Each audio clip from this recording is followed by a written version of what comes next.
This is National Native News. I'm Jill Freitas. Several Alaska Native groups, including the Alaska Federation of Natives, says the constitutional rights of rural voters are in jeopardy. The organizations are sounding the alarm over staffing shortages at Alaska Division of Election offices and polling stations that serve rural Alaskans. KMBA's Rhonda McBride reports these affect mostly Native communities. In a statement on Monday, AFN said it was deeply concerned by reports about election worker vacancies in rural precincts, as well as accounts from workers who say they have waited for months to receive the per diem they were promised after they completed their required training.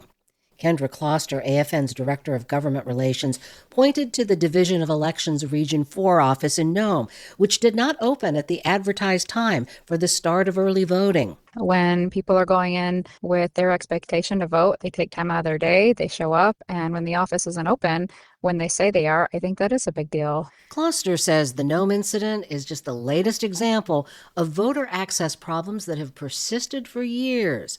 AFN and other groups say some of these problems could have been avoided had Alaska Governor Mike Dunleavy not vetoed Senate Bill 64.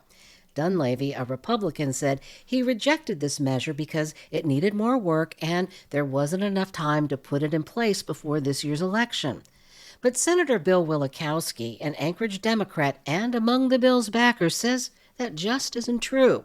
He says he's glad AFN and other groups are speaking out. If you make it impossible for people to vote, you're not opening polling places, then are you really granting them their constitutional right to vote? AFN has sent a letter to the Division of Elections calling on it to take immediate action on a long list of complaints. Stephen Kirch, a spokesman for the Elections Division, says the division has no comment on AFN's letter, though he did acknowledge that on primary election day this Tuesday, 2 rural precincts open late. In Anchorage, I'm Rhonda McBride. South Dakota tribal leaders say there is a disconnect between services promised to tribal nations and those provided. They say that discrepancy is highlighted in law enforcement. SDPB's CJ Keene has more. South Dakota's tribal leaders met in Rapid City Wednesday to call for more support to reservation lands from federal and state partners, namely calls for consistent mandatory funding of tribal police regardless of administration or status of the government. According to information from the Great Plains Tribal Chairmen's Association, funding is about 1/4 of tribal staffing needs and falls well short of the estimated $3.5 billion these entities need to properly maintain public safety standards seen off reservations. Oglala Sioux Tribe President Frank Starr comes out says this is reflected in the numbers from Pine Ridge. The formula is 2.8 officers per 1,000 people. The Oglala Sioux Tribe has 54,000 membership and 27 officers. What is wrong with that picture? That sentiment was echoed by Shalane Knudsen, chairwoman of the Yankton Sioux Tribe. She says little has changed since the last time this question was asked. At the time in 2024, we only had 3 tribal police officers. Today, we have 5. The Yankton Sioux Tribe has a population of about 11,500 enrolled members. Vermilion, a college town with a similar population, reported 20 sworn officers in a phone call with SDPB. And it's also important to note that total is 1.7 officers per 1,000 people. What this boils down to for tribes, though, according to Starr comes out, is a serious need for more support. The Tribal Chairmen's Association estimates less than 13% of funding compared to the current identified need is met overall.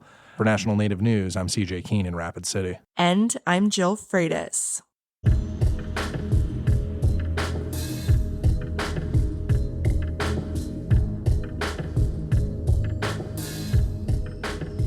National Native News is produced by Kawanaka Broadcast Corporation with funding by the Corporation for Public Broadcasting. Support by the Colorado Plateau Foundation, supporting Native-led initiatives protecting plateau lands, waters, and cultures by building networks, community, and organizational capacity. Grant proposals accepted only through August 14th at coloradoplateaufoundation.org. Hear that? Tribal college faculty do so much, one can't say it all here. Nothing but respect. Visit mostthoroughdescription.com. The American Indian College Fund supports this program.